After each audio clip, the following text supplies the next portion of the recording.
Ruling आइन के मुताबिक नहीं है, आप आइन की खिलाफ वर्जी कर रहे हैं। आप नहीं रिन्यू कर सकते इनको।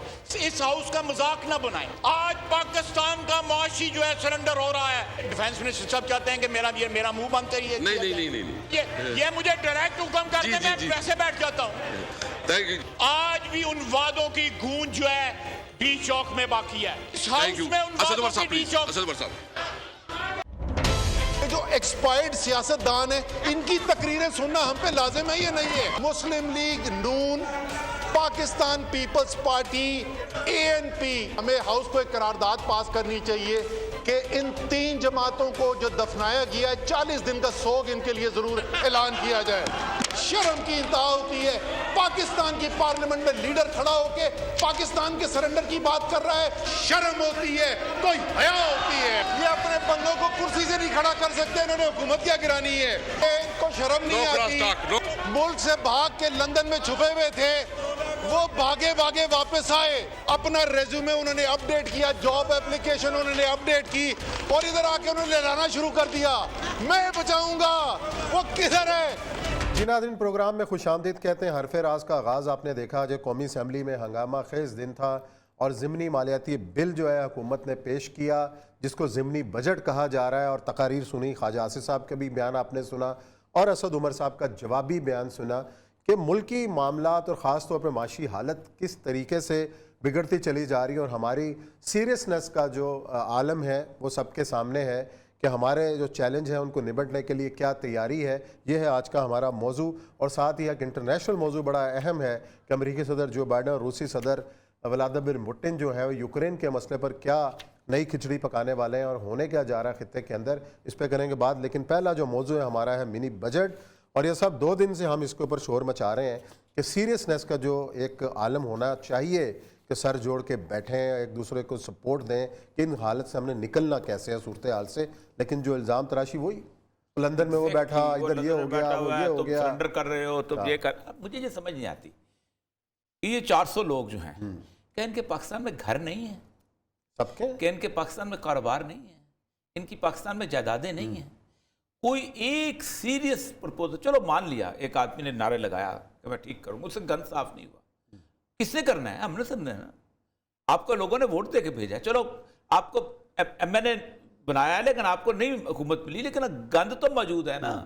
और गंद से कल एक जगह पे यही ख्वाजा साहब इंटरव्यू दे रहे थे कि हमारे खाते में ना डालें, ये तो उन्होंने वादा किया था। मैंने कहा किसके खाते में डालेगा? आसमान से लोग हुकूमत करके आते रहे हैं। ठीक है, 30-35 साल जर्नलों को भी लाओ सामने, 37 साल वो हुकूमत करते रहे हैं, 37 साल आप भी हुकूमत करते रहे हो ना। और सबसे बड़ी बात यह है कि जर्नलों की हुकूमत के अंदर एक बात यह है कि फाइनेंशियल सोल्यूशन पाकिस्तान की हर चीज़ खराब हो गई होगी, आप सियासत खराब हो गई होगी, लोगों को आवाज़ नहीं मिली होगी, ये हो गया होगा, इंजीनियरिंग हुई होगी, लेकिन फाइनेंशियल पोजीशन किसी जर्नल के ज़माने में ख़राब नहीं रही। खा वो अयूब खान था, इवन खा वो जाजा खान था, खा वो मुशर्रफ था, या मुशर्रफ से हमसे ज़्यादा कौन दुश्मन होगा? हमने सारी ज़िंदगी उसके खिलाफ लिखा है, लेकिन फाइनेंशियल पोजीशन उन लोगों ने ख़राब नहीं होने दी। एक बात तो ये। दूसरी बात यह है कि आप इस क्राइसिस पे आ गए। ये जो अभी डेस्मंड टूटू फौत हुआ है, ये इसको नोबेल प्राइज मिला था साउथ अफ्रीका, ये था ट्रुथ एंड रिकन्सिलेशन का जो है। इसने एक कमाल की बात की थी, उसने कहा नहीं, हम किसी से दुश्मनी नहीं करना चाहते, हम किसी से बदला नहीं लेना चाहते, लेकिन हम जुर्म को ऑन रिकॉर्ड करना चाहते। अच्छा, हम बता दें ताकि कल को हम रिकॉर्ड जब बात करें तो हम कहें कि हमारी खराबियों की फलां वजूहात थी। और दूसरी बात यह है कि हम उन लोगों के ये रिकॉर्ड भी करना चाहते हैं कि इस बात को मान लें कि वाकई हमने गलतियां।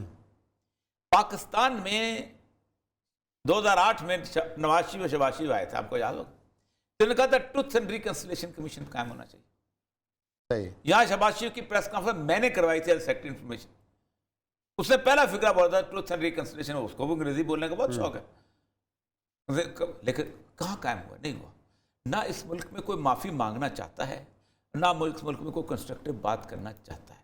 ये मुल्क इमरान खान हो, नवाज शरीफ हो, जरदारी हो, ये हुकूमत करने के लिए एक भाड़ा मिला हुआ है। आओ हुकूमत करो और चले जाओ, और उसके बाद फिर आके लोगों को बेवकूफ़ बनाओ। कोई कोई आप देखें, कभी जिस बातें करते हैं जमहूरियत जहाँ आनी चाहिए, ये जमहूरियत को फेयर ट्रायल नहीं मिला, फेयर ट्रायल, आज 13वां साल तो हो गया ना। इस 13वां साल में आपने इतना भी लर्न नहीं किया कि कम से कम एक फाइनेंशियल उसकी बिल के ऊपर आप सीरियसली कहते ये हमारी प्रपोजल है। आपको पता है कट मोशंस होते हैं, जिस वक्त आप वो बनाते हैं तो आप कट मोशन बना बेस्ट करते हैं। कट मोशन में होता है कि भाई आप ये ना करो, इससे ये नुकसान हो रहा है, इसकी जगह ये करो, ये ना करो, ये नुकसान हो रहा है। मसला ये है कि इस वक्त इन सारों ने मिलकर इस मुल्क को इस मकाम पे ला के खड़ा कर दिया है कि आप या तो लोगों के कपड़े उतार के बेचेंगे, लोगों के घर गिरवी रखेंगे, लोगों की ज़मीनें और जायदादें गिरवी रखेंगे, या फिर आप उसके बाद जो है कि कहेंगे कि बिस्मिल्लाह। क्योंकि जाहिर बात है अगला मरहला ये होना है कि आप देखें, आप इस वक्त डिफेंस एक्सपेंडिचर जो है वो लोन पे लेके कर रहे हैं। यानी आप इस वक्त गोली भी खरीद, खौफनाक बात है। खौफनाक बात है। इसका मतलब है अगर इंडिया हमला करता है और पूरी दुनिया के बैंकर्स आपको लोन लेके बंद कर दे तो आप तो कहेंगे नहीं। और ऊपर से स्टेट बैंक आपने खुद मुख्तार करा दी। अच्छा, वो स्टेट बैंक की खुद मुख्तारी, स्टेट बैंक की खुद मुख्तारी तो मान साहब ऐसे है, इसलिए है स्टेट बैंक की खुद मुख्तारी जो है ये एक रिजल्ट है। किस चीज़ का रिजल्ट है? कि वो कहते हैं भाईजान हमारा पैसा पहले पे करो और फिर अल्ले तल्ले करो। और अल्ले तल्ले क्या है आपके?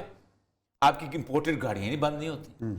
आप खड़े होकर कहते हैं इस साल लोगों ने इतनी गाड़ियां खरीदी, इस साल लोगों ने इतनी चीजें। ओ भाई आप मुझे ये बताओ, पाकिस्तान के अंदर भी जो गाड़ी असेंबल हो रही है उसका एक पुर्जा पाकिस्तान में नहीं बनता। वो कहीं से लाते हो ना, किसी मुल्क के अंदर तो वो रिस्क पैदा करता है ना। सही बात है। किसी मुल्क के लोगं को तो और ये तय किया गया था कि ये पार्ट्स की फैक्ट्री 5 साल के अंदर, लेकिन कोई नहीं हुआ। आपको पता है आते ही इसने पाबंदी लगाई थी क्या 5 साल के अंदर, ये क्या नाम था हमारा, रजाक दाऊद साहब रहमतुल्लाह अलैह, और 3 दिन के अंदर वापस ले ली थी। क्यों वापस ली थी? क्या वो एग्रीमेंट में शामिल नहीं है? नहीं। असल मसला है कि पाकिस्तान में पाकिस्तान के सारे हुक्मरान सरमायादार से डरते हैं, आवाम से नहीं डरते। सही। टेक्सटाइल वाले से डरते हैं, उनकी बंद हो जाएंगी, फैक्ट्रियां बंद हो जाएंगी। वो बंद हो जाए भाई, ये मुल्क का किसान आपको खिलाएगा। आपको पता है 3 चीजों से इस मुल्क में ज़रिए मुबादला आता है। नंबर 1 आपकी कॉटन, नंबर 2 आपका चावल, नंबर 3 मेरा बेटा, मेरा भाई, मेरा बाप जो मजदूरी करने गया हुआ है वो पैसे भेजता है। ये सारे गरीबों से आते हैं। आप इनके कपड़े उतार के लोगों को, अमीरों को देते चले जाते हो। यानी आप गरीबों से छीनते हो और अमीरों को देते चले जाते हो। अब भी जो टैक्स चलो लगाया है आपने, चलो एक दो कुछ चीज़ें ऐसी हैं कि जो आपको मजबूरन करनी पड़ती थी, लेकिन ये आपको पता है, आप शायद जिस दिन उस्मान खान साहब आए थे आप उस वक्त कंपेयर मेरे साथ नहीं करते थे, मैंने वहाँ पर कहा था ये शीरी मज़ारी और असद उमर के दरमियान एक कहके वाली गुफ्तगू हुई थी। अब मैंने कहा था ये इमरान खान साहब को ये कहके की गुफ्तगू पे करनी पड़ेगी। अच्छा। असद उमर ने कहा था हम पाबंदी लगा रहे थे कॉस्मेटिक्स पर, हम पाबंदी लगा रहे थे परफ्यूम्स पर, हम पाबंदी लगा रहे थे बड़े बड़े सूटों पर जो बाहर से आते हैं। बाहर से आते हैं। लेकिन शीरी मज़ारी ने कहा नहीं नहीं ये मत करो, ये लोगों को आप पाबंदी मत लगाओ, आप उनसे पैसे ज्यादा ले लो। मैंने कहा ये आज पे कर रही है 3 साल बाद। असद उमर का और शीरी मज़ारी का कहका नहीं था, वो इस कौम के साथ मजाक था। क्योंकि एक औरत ने सुबह जाके मेकअप करना होता है और उसने जाके उसके अंदर सामने लोगों के सामने तमाशा बनना होता है, उसके लिए आप मेकअप मंगाते हैं। एक आदमी ने शानदार किस्म का सूट पहनना होता है, उसने बताना होता है ओ ये तो फलां का है, तो ये ब्रांड का है। आप ये एमएम आलम में गुजरे, आप किसी को मत बताएं कि आप किस शहर की तस्वीर खींच रहे हैं। आपको कोई कह सकता है कि ये पाकिस्तान की तस्वीर है? कौन सी ब्रांड? पाकिस्तान के उर्दू नाम का बोर्ड नहीं मिलेगा आपको इस पूरे उसके अंदर। ये फलां, ये फलां, ये फलां, ये विंची शिंची चिंटू फलां फलां फलां, ये कहाँ की, क्यों ये कभी पाकिस्तान में था पहले? हमने खुद इस मुल्क में आज देखिए रेस्टोरेंट्स कितने में, इस सारे ये नेशन कहाँ से पैदा हो गई? ये वो आर्टिफिशियल पैसा है जो हमने कर्जा से लिया और एक पूरी कौम बनाई। Confessions of economic hitman one लिखता है, कहता मेरी पोस्टिंग होगी नाइजीरिया में। अच्छा। और नाइजीरिया में मेरी पोस्टिंग होगी। मैंने कहा ये डॉन ट्रॉडन मुल्क और ये सारे के सारे लोग जो हैं ये इतने सारे के भूख इनको है, अफलास आ गई हुई है। और जो एक शहर जो है उसका जो उसका कैपिटल है, उस कैपिटल में लोग होटलों में खाने खा रहे हैं। ये मैकडॉनल्ड खुल रहा है, ये पिज़्ज़ा हट खुल रहा है, ये KFC खुल रहा है, ये फला खुल। ये क्लास कहाँ से? कहता है इस वो क्लास क्रिएट की गई, कंसल्टेंट्स की क्लास, फलाने की क्लास, वो चंद एक चीज़ें बस भेजने की क्लास, हैंडीक्राफ्ट एक्सप्लोटिव्स की क्लास। ये वो लोग हैं कि जिनको कभी 5 रुपये कमाते थे, उनको 500 रुपया मिलना शुरू हो गया। आप सोच सकते हैं कि इस्लामाबाद के अंदर पाकिस्तान का अक्सर ब्यूरोक्रेट की बीवियां और बेटियां जो हैं, उन्होंने एनजीओज बनाई और कंसल्टेंट फर्में बनाई हुई हैं, और इन कंसल्टेंट फर्मों के साथ बैठ के आप कर, ये वो क्लास है जो क्लास सिविल सोसाइटी बन जाती है और कहती है कि हो मर गए, हो तबाह हो। भाई इस मुल्क में गरीब आदमी मौजूद है जो मान साहब, कभी आप उस पानी में खड़े हो जाएं, आप भी गांव के आदमी हैं, कि जिसमें वो चावल की पनीरी लगाते हैं गर्म पानी में, जून जुलाई में टहकता हुआ पानी होता है, जिसमें वो किसान जो है वो यूं करके साउथ अफ्रीका के उसकी नज़म है बहुत मशहूर, उसने, आप देखिए कितनी सीधी लगती है, उसने कहा मुझे ये पनीरी लगाते हुए लोग दुनिया के सबसे बड़े आर्टिस्ट लगते हैं, कोई इतनी खूबसूरत पेंटिंग बनाता है, और आपको पता है पीछे मुड़ के होकर उस आग के अंदर, तपती हुई आग के अंदर वो लगाते हैं, और आप वो चावल बोरियों में बंद करके बाहर भेजते हैं। और करते क्या है, आप लैंड क्रूजर मंगाते हैं, बजारों मंगाते हैं, पोर्शे मंगाते हैं, किसी एक बड़ी कार का यहाँ शोरूम होता था आज से पहले, और क्या जरूरत है आपको। आप सोचे इंडिया के अंदर इतने अरसे तक, मैं 2007 में गया था, एक मारुति कार होती थी अपनी उनकी, लेकिन अब तो वहां पे भी वही हाल है सर, उनको तो तबाह कर दिया ना। अब तो हशर देखेंगे वो, लेकिन जब तक उन्होंने डेवलपमेंट अपनी की, जो उनको स्ट्रेंथ किया उसने इकोनॉमी का, फेडरल सेक्रेटरी वजीर आज़म इस पाकिस्तान में जुनेजो ने सुजुकी बिठाई थी, मैं एसी गोटा होता था, मेरे पास सेक्रेटरी साहब मिलने आ गए, उन्होंने साइड वाली वो अगली सीट निकाल दी हुई थी और टांगे लंबी करके पीछे बैठ कर ड्राइवर के साथ सीट पे बैठना उनको बुरा लगता है, बदबू आती है इन लोगों को। मैंने कॉलम लिखा था कि पिछली सीट के शदाई। बुनियादी तौर पर ये वो लोग हैं कि जिनके लिए जब तक दरवाजा कोई ना खोले, जब तक उनको खास तौर पे उनके जूते को नीचे से पहनाने वाला कोई शख्स मौजूद है, आगे नहीं बढ़ सकते। जर्नैलों को उसने, आप देखें जर्नैलों ने अजीब गरीब काम किया, जर्नैलों ने फील्ड व्हीकल खरीदनी शुरू कर दी, वो बड़ी बड़ी, आपको याद है लैंड क्रूजर और एसी और सारा कुछ, और वो कारें चूंकि स्टाफ कार, जैसे जो गया उसके बाद ये वापस उसी जगह पे आ गए। आज आप देख लें पाकिस्तान के अंदर, आप सेक्रेटेरिएट में चले जाएं, आप किसी भी और जगह पे चले जाएं, आपको ऐसी ऐसी लंबी लंबी गाड़ियां मिलेंगी जो कभी आपने ख्वाब में नहीं देखी। ये कहाँ से आती है, कौन पे करता है? ये वो कपास की औरत पे करती है कि जो ऐसे पीछे जिसने रखा होता है और एक एक फूल चुनती है, ये वो मजदूर पे करता है। नहीं, मेरा ख्याल है कि मुकद्दर यही रह गया कि उन्होंने चुनते रहना है और इन्होंने खाते रहना है। उस्मान साहब 6-6 8-8 लोग एक एक कमरे में बैठ के मजदूरी करते हैं और इस मुल्क को भेजते हैं। मैंने देखा है, सांस नहीं लिया जा सकता उसके अंदर, और ये तमाशा बनाया हुआ है इन्होंने असेंबली का। नहीं, वो तमाशा तो बनाया हुआ है, लेकिन मसला ये है कि भाई इनको ठीक किसने करना सर, है? यही बैठ के करें, ये बैठ के करें। इमरान खान साहब से हम तीसरा दिन रिक्वेस्ट कर रहे हैं, अल्लाह का नाम है, तुम्हारी ईगो वीगो खत्म हो जाएगी, बैठ जाए, बैठ जाओ, बैठाएं और मिसाक के मैशियत कर लें, कोई ना कोई मुल्क को आगे ले जाने के लिए बैठ के मैशियत को सुधार लें, ताकि आम आदमी की ज़िंदगी जो है वो बेहतर हो सके। ब्रेक लेते हैं, ब्रेक के बाद आएंगे तो प्रोग्राम का सिलसिला जारी रहेगा।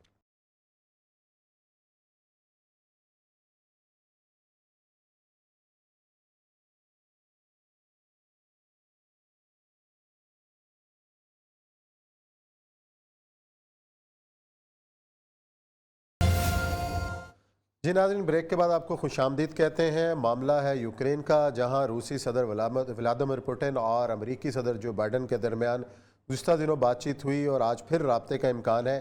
क्या खिचड़ी पक रही है इस रीजन के अंदर, और यूक्रेन किस तरह अहमियत का हामिल है रूस के लिए, और अमेरिका की इसके ऊपर क्या नज़रें। और यह साहब, गुज़िश्ता दिनों भी हमने इस पर थोड़ा सा तस्करा किया था कि जो नया एक फ्लैश पॉइंट बनने जा रहा है यूक्रेन, आखिर यह मसला है क्या और ये बिल्डअप क्या? ये यूक्रेन फ्लैश पॉइंट आज का नहीं है, यूक्रेन फ्लैश पॉइंट है 1901 का। 1901 में रूस की जो ज़ार रूस होते थे, ये बेसिकली वो पीटर द ग्रेट की औलाद में से थे, और ये बेसिकली अपने आप को बहुत बड़ी ताकत समझते थे, और इनके जो गार्ड होते थे वो सर्ब्स होते थे। ये सर्बिया जब बना है ना, ये बड़े रुथलेस किस्म के गार्ड होते थे, और सर्ब में यूगोस्लाविया में इस वक्त 1452 में उन्होंने खिलाफत उस्मानिया में उन्होंने निकाला है उसको आया सोफिया से, तो लोग वहाँ जाके आबाद हो गए थे, ऑर्थोडॉक्स क्रिश्चियंस, और वो क्रिश्चियनिटी अपने अरूज पे थी वहाँ पर, और ज़ार को उन्होंने बहुत अहमियत दी होती थी। तो फ्रांस, इंग्लैंड और रूस का एक रोमांस शुरू हुआ, क्योंकि रूस के पास ताकत बहुत थी, मैन पावर बहुत थी, बाकी चीज़ें थी। तो उन्होंने कहा अगर तुम हमारे साथ मिल के एस्ट्रो हंगेरियन एम्पायर को ख़त्म करोगे पहले और फिर उसके बाद तुम खिलाफत उस्मानिया को ख़त्म करोगे तो हमारा तुम्हारे साथ वादा है कि हम तुम्हें कुस्तुनतुनिया दे देंगे। सही। रूस ने कहा ठीक है। तो पहली जंग अजीम में सबसे ज़्यादा कैजुअल्टीज हुई हैं उसकी रूस की, दूसरे नंबर पे हुई थी पंजाबियों की, बहुत मरे हैं। ऐसे ऐसे कमाल जाके ये वो लोग थे जिन्होंने फ़लस्तीन पे जाके कब्जे किए थे और खाना काबा के इर्द गिर्द गोलियाँ चलाई थी और उसके बाद इराक़ में जाके लड़े थे। यहाँ से लोग गए थे, चकवाल, अब शाहपुर में सबसे बड़ी भर्ती हुई थी, पूरे इंडिया से गए थे, नॉट ओनली पंजाबी, लेकिन अक्सरियत यहाँ से थी। तो वो लोग वहाँ पर जाके ये रहे। जिस वक्त रूस ने बिल्कुल डबल टर्न कर दिया और जीतने लगा तो उसने ये किया कि रूस ने ये किया कि यूक्रेन जो था उस पर कब्जा कर लिया। हालांकि यूक्रेन जो थी वो पोलैंड वालों ने कहा था ये हमारा हक है, लेकिन यूक्रेन में आबादी चूंकि रशिया की बहुत ज़्यादा है और उसके साथ एक जगह है क्रीमिया, उसकी भी है रशिया की आबादी, तो उसने कब्जा कर लिया। अब वो उसने कहा अब तो मैं कुस्तुनतुनिया के सामने आके खड़ा हूँ तो मुझे मिल जाएगा। तो इन्होंने साजिश की, इन्होंने अपने वो सारे का सारे जो कम्युनिस्ट थे ना उनको बाकायदा फौज दी कि तुम जाके ज़ार पे कब्जा करो और जाके तुम ऐसा करो कि वहाँ पर जाके इनकलाब ले आओ, कम्युनिस्ट इनकलाब ले आओ। जब वो कम्युनिस्ट इनकलाब आया तो उन्हें दो काम किए। एक तो ज़ार की सारी फैमिली को मार दिया ताकि कोई क्लेमेंट बाकी ना रहे, कोई बच्चा भी ऐसा ना हो कहे कि हम दोबारा बादशाह लेके आना चाहते। दूसरा, सारे चर्च ताला लगा दिए, तुम्हारे ऑर्थोडॉक्स चर्च की, और तुम ख्वाब देखते हो वो तो हमने अपने पास रखना था। अब वो रूस ने जिस दिन इनकलाब आया है 17 अक्टूबर 1917 या कोई अक्टूबर की 27 अक्टूबर 1917 आया है, तो लेनिन ने पहला ऐलान ये किया कि जंग अजीम जो है ये इस्तेमारियत की जंग है, हम नहीं जाते इसके अंदर, अपनी फौजें वापस बुला लें। अब वो खुल खेल गए, अब फ्रांस रह गया और इंग्लैंड रह गया। इन्होंने पूरा खिलाफत उस्मानिया को तबाह किया और फिर कुस्तुनतुनिया के क्लेम से बचने के लिए कि कहीं मांग न ले, उन्होंने कमाल अतातुर्क के सामने शिकस्त खा ली। अच्छा, यानी पूरी दुनिया फतह कर रहे हैं और अतातुर्क जो है कि जंग तुर्क से शिकस्त खा रहे हैं, और उसको चूंकि वो यहूदियों के औलाद था, दुनिया से तल्लुक़ रखता, उसको उन्होंने दे दिया, यंग तुर्क सेकुलर मुल्क बना दिया और उसने खिलाफत उस्मानिया ख़त्म करके टर्की की बना। उस दिन से रूस के अंदर रूस ने अपना कहा कि हम कुछ जो करेंगे तो टर्की और रूस की लड़ाई से बॉर्डर के ऊपर। अच्छा, आप अंदाज़ा करें कि 1992 में जब रूस को उन्होंने ख़त्म किया तो उसने पहला काम ये रूस के ऊपर प्रेशर डाल के ये किया, क्योंकि रूस के ऊपर कर्जे बढ़ गए थे, अमेरिका से पैसे ले रहा था, सब तबाह बर्बाद हो रहा था। तो उन्होंने कहा तुम ऐसा करो कि एक तो ये वो 3 बाल्टिक स्टेट्स जो है ना, लिटविया, फलाना एस्टोनिया, उसको आज़ाद करो, और दूसरा तुम यूक्रेन को भी आज़ाद कर दो और साथ क्रीमिया को भी आज़ाद कर दो और साथ ही अज़रबैजान, इन्होंने आज़ाद कर दिया। अब प्यूटन जो है उसको कहते हैं ये नया कैंसर पैदा हो गया।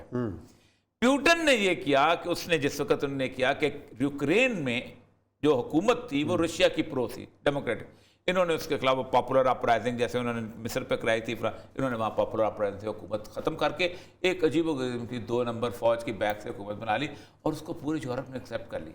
सही। अमेरिका ने एक्सेप्ट कर दी, उसके ऊपर उसके कान खड़े हो गए।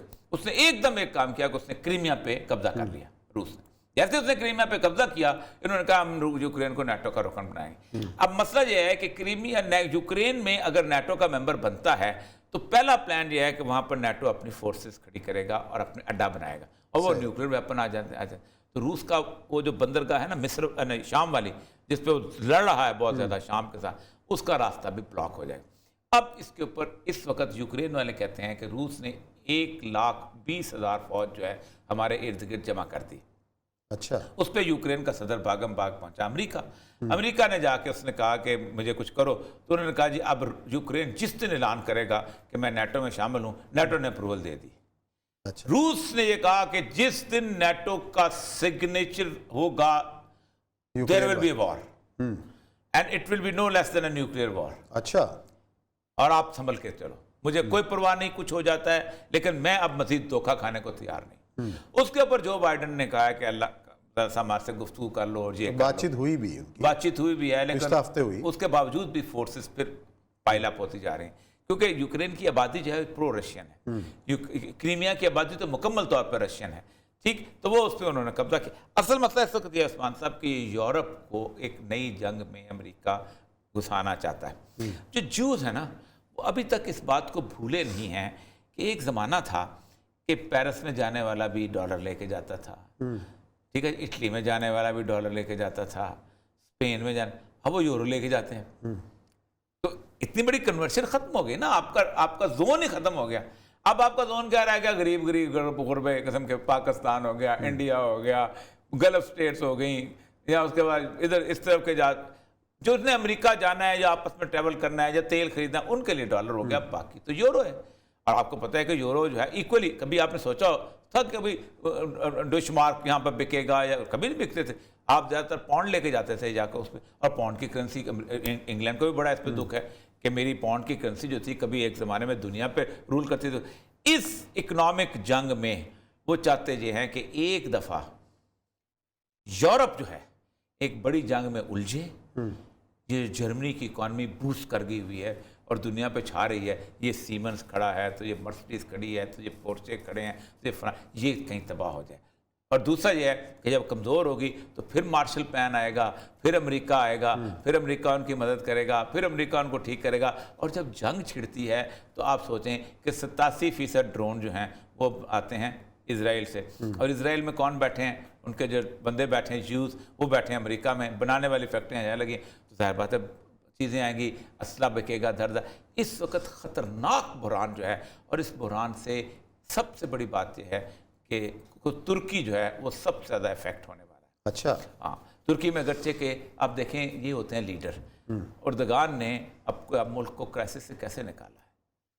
अब देखे ना, पिछले हफ्ते लीरा 9 रुपए पे आ गया था। उसने कहा अच्छा 48 घंटे में 16 रुपए पे आया। सर, पाकिस्तान में जितने डॉलर अकाउंट रखते हैं ना लोग, फौरन उनको रुपये में कन्वर्ट कर देना चाहिए। और जो उसने कहा जिसने बाहर भेजना है वो प्लीज मुझसे ले पैसे। इस वक्त तो पता है क्या हो रहा है? हर बंदा डॉलर के अंदर सोच रहा है, जाके खरीदो और सेव कर लो, घर में रख लो, लॉकर में रख लो। टूट, उसने कहा कौम जिसको डॉलर चाहिए हम माजना देंगे, बेचा ब्लैक मार्केट से खरीद के दे। ये स्टेप नहीं ले सकते पाकिस्तानी। क्यों नहीं ले सकते? सर, मसला ये है कि जिस एमएनए ने फैसलाबाद के 2 मिल ओनर से पैसे लेके इलेक्शन लड़ाओ, वो देगा। जिस एमपीए ने अपना सियालकोट से पैसे लेके कैंपेन चलाई हो बंदरों से, वो पैसे देगा। जिसने कराची की एक, बुकरी साहब कहा करते थे, कराची की एक फैमिली में नाम नहीं लेना चाहता, तो बसंजर साहब के बारे में बात हो रही थी। उन्होंने कहा बसंजर साहब बड़े कहता नहीं दस्तरखान पे तो फलां फैमिली के बैठता है ना, हम क्या कह सकते हैं, मीन्स वो अफोर्ड करता है। अब देखना, ये सारे लोग जब लंदन में जाकर रहते हैं, ये अताला मैंगल रहते हैं, ये खैर अपना बुकटी साहब रहते हैं। बुकटी साहब तो चलो फिर तो उसके, अताला मैंगल की तो ऐसी ज़मीनें नहीं है कि वहाँ पर जाके अपने को अफोर्ड करते। इस सिंध के लीडर जब एग्जाइल में जाते हैं, कौन इनको अफोर्ड करता है? कारकुन। राजा अनवर को कौन अफोर्ड करता है? कारकुन। परवेज़ रशीद को कौन अफोर्ड करता है? तो ये सबको सर लोग होते हैं। शहबाज शरीफ साहब तो बुखार भी ना दें किसी को, नवाज शरीफ बुखार भी ना दें किसी को, इनको पूरी की पूरी। मैं आपको सोच रहा था, मेरा एक बहुत जानने वाले दोस्त हैं बहुत से, वो नवाज शरीफ साहब से मिलने गए तो एक मिठाई का डब्बा ले गए, तो उन्होंने कहा इक्को डब्बा ले गया। तो मतलब पाकिस्तानी सौगात है ना, ज़्यादा चाहिए सर असल मसला ये पाकिस्तान में ये स्टेप नहीं लिया जा सकता। इमरान खान की पार्टी उठा लें, मौलाना फजल रहमान की पार्टी उठा लें। मैं एक मौलाना फजल रहमान साहब ने मुझे बुलाया एक जगह फंक्शन, उन्होंने एक चमन का एक बहुत बड़ा स्मगलर जो था वो बहुत बड़ी गाड़ी में मुझे लेने के लिए आया। अच्छा, मेरे पास आईफोन था, उसके हाथ में वो घड़ी बंधी हुई थी, वो कौन सी होती है आईफोन के साथ जो वॉच होती है छोटी सी, एप्पल वॉच। हाँ, एप्पल वॉच। उसने कहा आपके साथ वॉच नहीं, आप क्यों आप ये क्यों रखते हो? मैं कहा मुझे चलानी नहीं आती, मुझे ये बड़ी मुश्किल से चलाना। नहीं ये मैंने उसको बख्श दी। मैंने कहा ये किसी को बेच के ना किसी गरीब आदमी को बख्श। उनकी पार्टी के भी लोग हैं, उनको अफोर्ड करते हैं जहाँ वो रहते हैं, जिस जगह बड़े बड़े अमीर लोग हैं, बड़े अमीर लोग हैं। उनका अजीज ही पेशावर का मेयर हुए हैं, मुझे पता है। सबको अफोर्ड करने वाले लोग मौजूद हैं। ये डेमोक्रेसी की इल्स हैं। लेकिन जहाँ कौमें बना दी जाती है ना, वहाँ अर्दगान की तरह होता है। 36% उनकी है इस वक्त इन्फ्लेशन, उसके बावजूद उसने पैसा नहीं करने दिया। उसकी वजह यह है कि उसने IMF को कान पकड़ से निकाल दिया हुआ था। मैं नाइजीरिया का सुन रहा था, नाइजीरिया के उसने कहा जिस दिन IMF का हमने स्ट्रक्चरल रेडियस प्रोग्राम, हर हफ्ते हमारा पैसा गिरता था, हर हफ्ते हमारा पैसा गिरता था। जब पैसा गिरता है तो क्या होता है? आपका इंटरेस्ट रेट रेज हो जाता है। कहता है एक दिन ये आया कि 30% हमारा इंटरेस्ट रेट हो गया। हम फिर जो चीज़ बनाते थे उसके ऊपर 30% सूद देते थे, तो फिर हमारी बात चीज़ खरीदेगा कौन? अच्छा, और सर लेकिन अब ये यूक्रेन वाला मामला है, किस रुख पे बैठना है? क्या वाकई इस खित्ते में कोई बिल्डअप हो रहा है, या जो धमकी पुतिन की मेरा काम ख्याल कर है जाएगी, किसी ना किसी या बैठ के कोई बातचीत से मसला हल होगा? किसिंजर ने एक बड़ी शानदार बात की थी, उसने people who are not listening the drums of the war they are deaf. उसने कहा इस दुनिया में इतना असला जमा हो चुका हुआ है कि सिर्फ एक मामूली सी गलती जो है वो सिर्फ 1 घंटे के अंदर कुछ भी कर सकती है। सही है। आप देखें जो पहली जंग अजीम छिड़ी थी वो सिर्फ इस वजह से छिड़ी थी कि एक बोस्निया का शहजादा जो था वो जा रहा था ऑस्ट्रो हंगेरियन एम्पायर का, तो उसको कत्ल कर दिया था। और इल्ज़ाम किस पे लगा था? यूगोस्लाविया पे। तो यूगोस्लाविया ने कहा था हम तावान देने को थे। तावान तेरे कौन मानता है? हम तो जंग करेंगे, हम तो ऐसी की तैसी तुम्हारी तुम है। उसने कहा जो तावान मांगते हो हम दे। बंदा मर गया भाई, खत्म। लेकिन जंग छिड़ी और कई करोड़ बंदे मर गए। सेकेंड वर्ल्ड वॉर आपने हिटलर के उस सारे के सारे फ्यूरियसनेस से जिस तरह छिड़ी है, उसका आगाज़ देखें, उसका अंजाम देखें, अंजाम के बाद जिस तरह के असल मसला यह है कि चाइना के लिए भी अब बहुत जल्दी, कई दफ़ा हम कह चुके हैं कि पाकिस्तान के ऊपर जो इस वक्त 2 तरह का दबाव है, एक है स्टिक का और एक है कैरेट का। स्टिक का ये है कि भाईजान ऐसी की तैसी आपके अंदर हम घुसेंगे और आपको खा जाएंगे, और दूसरा ये है भाईजान जो मांगते हो ले लो, चाइना को खुदा हाफिज कह दो। तब ये है स्टिक एंड कैरेट चल रहा है। और पाकिस्तान में असल खराबी उस्मान साहब ये है कि पाकिस्तान में इस वक्त एक जानदार या तो लीडरशिप चाहिए, और जानदार लीडरशिप नहीं है तो इत्तेहाद चाहिए, क्योंकि इत्तेहाद सबसे बड़ी चीज इत्तेहाद है। जानदार लीडरशिप का नेमुल बदल होता है उस्मान साहब। ये सारे इकट्ठे हो जाएं, दुनिया आपको आंख ना दिखा नहीं दिखा सके, सके। बिल्कुल ऐसे ही है। चलें देखते हैं क्या बनता है, अल्लाह करे पाकिस्तान के लिए अच्छी खबरें ही आएँ। यहाँ लेते हैं ब्रेक के बाद आएंगे तो एक अहम इशू कराची का डिस्कस करेंगे, और कितना इंपॉर्टेंट है, सुप्रीम कोर्ट ने क्या अहकामात जारी किए हुए हैं, उस पर करेंगे बात ब्रेक के बाद।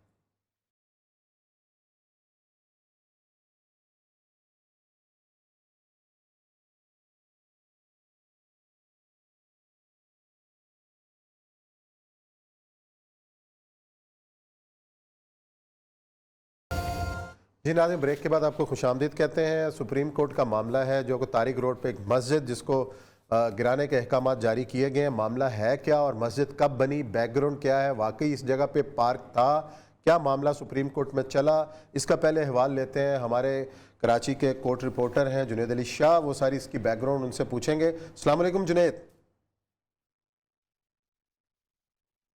जुनैद, थोड़ा सा बताइएगा कि सुप्रीम कोर्ट तक ये मामला पहुंचा, इस मस्जिद का बहुत बड़ी ज़बरदस्त मस्जिद बनी हुई है तारिक रोड के ऊपर, बड़ा रश भी रहता है यहाँ पे, और इसको आखिर क्यों गिराने के अहकामात आए हैं और इसकी बैकग्राउंड क्या है, कितना अरसा पहले यहाँ पे पार्क था, कौन कौन लोग मुलव्विस थे इसको एनओसी देने के अंदर, और अब क्या रुकावट पेश आ रही है, बताइएगा ज़रा हमारे नाज़रीन।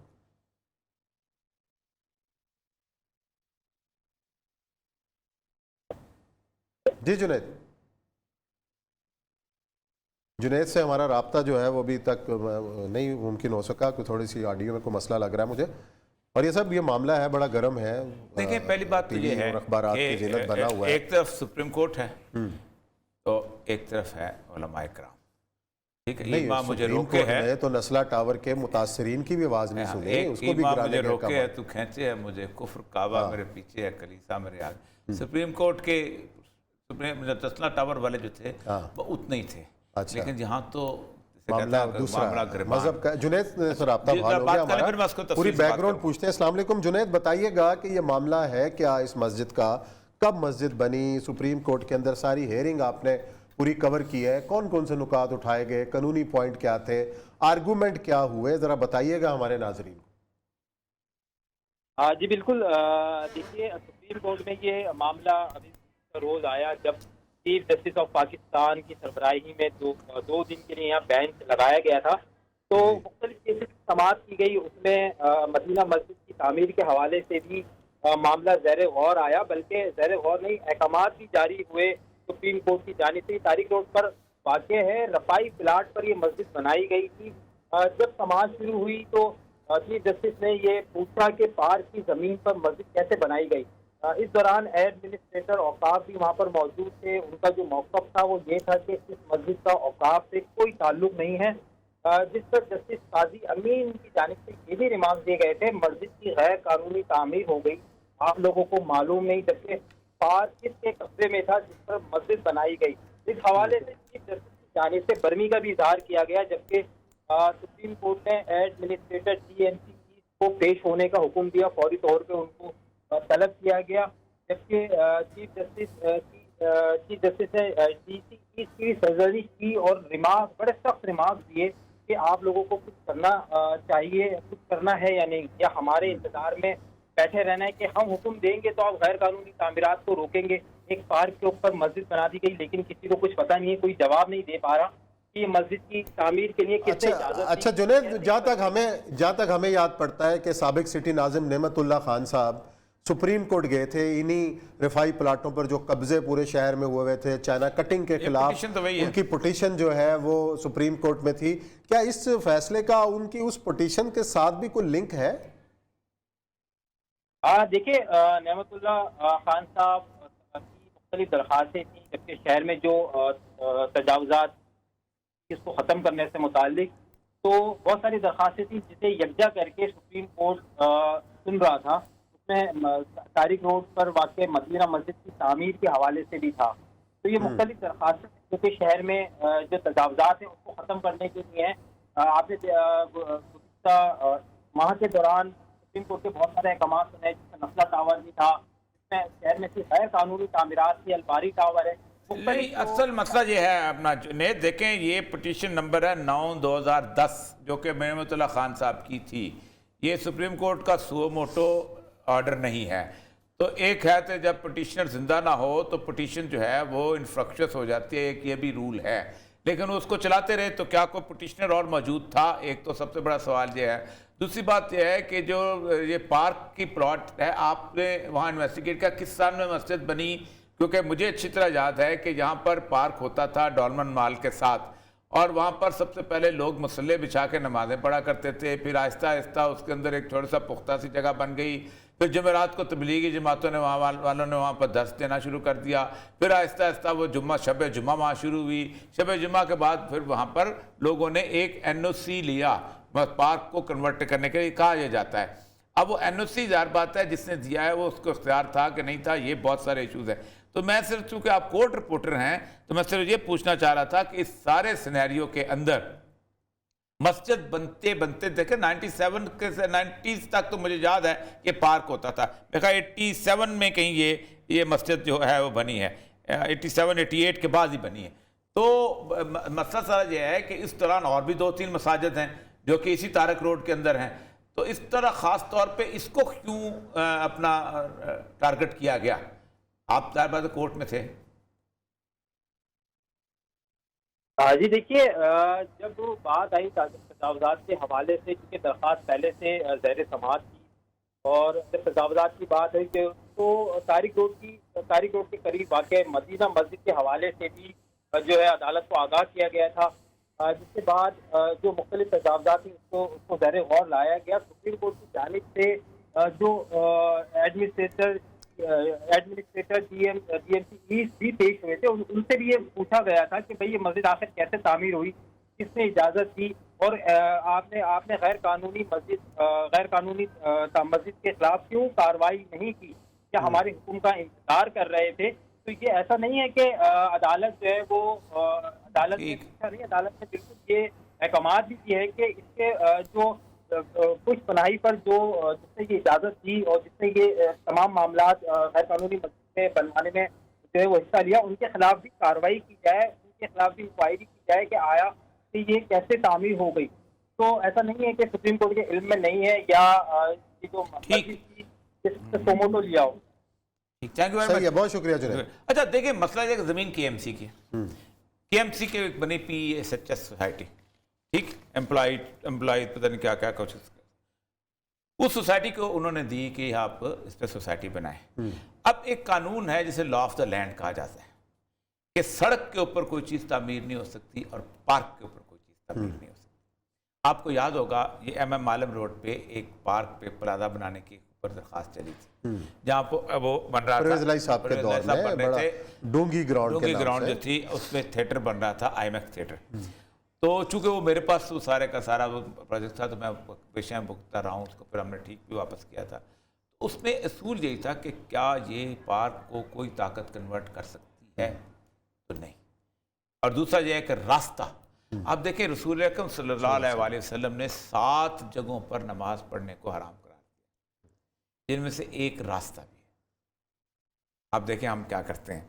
असल मसला यह है कि प्लाजा बनाते वक्त, बाकी चीज़ें बनाते वक्त आपको इतना सेंसिटिव नहीं होना चाहिए जितना अल्लाह का घर बनाते वक्त। बेशक। अल्लाह का घर बनाते हुए आपको लेकिन बदकिस्मती और ये सब लाहौर में आप निकल जाएं, कितनी मसाजिद हैं जो पार्कों को आज आप इकबाल का एक शेर मुझे याद नहीं आ रहा फारसी का, लेकिन इतना शानदार शेर है कि मैं जी चाहता है कि अपने इसके बर्फे रास के ऊपर लगाऊं। इकबाल कहता है कि जिस मस्जिद की ईंट उखड़ जाए तो मुसलमान लोगों को कत्ल कर देता है, कभी उस मस्जिद में अंदर नहीं जाता। लेकिन और ये सब यहाँ पे काउंटर आर्गुमेंट जो सवाल ये बनता है कि मस्जिद की तमीर रियासत की जिम्मेदारी है। अब कभी आपको डीएचए में ये मामला नजर नहीं आएंगे, क्योंकि हर सेक्टर की अपनी मस्जिद बनी हुई है या नई हाउसिंग सोसाइटियां बनती हैं, हर ब्लॉक की अपनी मस्जिद बनी हुई है। लेकिन ये मसला देखें मस्जिद की रियासत की जिम्मेदारी दीन फैलाना है, नहीं करता आवाम मिलकर दीन फैलाते हैं, मदरसे बन जाते हैं, मदरसे और चीजें बन जाती हैं। रियासत की जिम्मेदारी जो है खुराक पहुंचाना है, आम का नहीं करती। क्या रियासत एक जिम्मेदारी नहीं अदा करती तो क्या रियासत की जमीन कब्जा करना जायज है? किसी भी इस्लामी नाजायज है। क्या गोदाम लूटना जायज है कि तुम मुझे खाना नहीं दे रहे? अगर हर सेक्टर में, हर मोहल्ले में एक मस्जिद रियासत बना दे, फिर ऐसे मामले। मैं आपको कहता हूँ रियासत के अलावा लोग पैसे देते हैं, मुझे ये समझ नहीं आती कि जमीन के ऊपर क्यों आप करते हैं। मैं इंडिया गया हूं, मुझे सबसे ज्यादा तकलीफ इस बात पे हुई, मुझे जैनपथ होटल में ठहराया। वो जैनपथ रोड है जिसके ऊपर वो अंडवानी का भी घर है, फलाने का भी घर है, सारे राष्ट्रपति भवन सामने है। उस पूरे फुटपाथ के ऊपर सिर्फ एक एनक्रोचमेंट थी, वो मस्जिद की थी।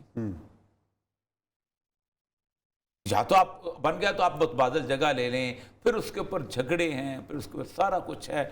अब इसको इशू बनेगा। सुप्रीम कोर्ट का मामला पता क्या है? पाकिस्तान में सुप्रीम कोर्ट इज इनसेंसिटिव। आखिरी बात करता हूं सुप्रीम कोर्ट के, ये डाल देते हैं डिप्टी कमिश्नर के ऊपर, जाओ जाके करो। क्या डिप्टी कमिश्नर के पास इतनी फोर्स है कि वो इस तरह की सूरत का मुकाबला कर सके? नहीं है। आप फैसला कर देते हो बैठ के। आपने कभी जिंदगी में लोगों का, आपको मसला यह है कि लोगों का आपने फेस ही नहीं किया वो कभी जिंदगी के अंदर। तो चलो देखते हैं जी क्या इसका नतीजा निकलता है, क्या होता है इस मामले के अंदर। कोई दरमियानी रास्ता निकलने का इम्कान है, ये तो आने वाले दिनों में पता चलेगा। लेकिन हमारे प्रोग्राम का यह वक्त ख़त्म होता है। इंशाल्लाह पीर को मिलेंगे नए मौज़ूआत के साथ। अपना ख्याल रखिएगा।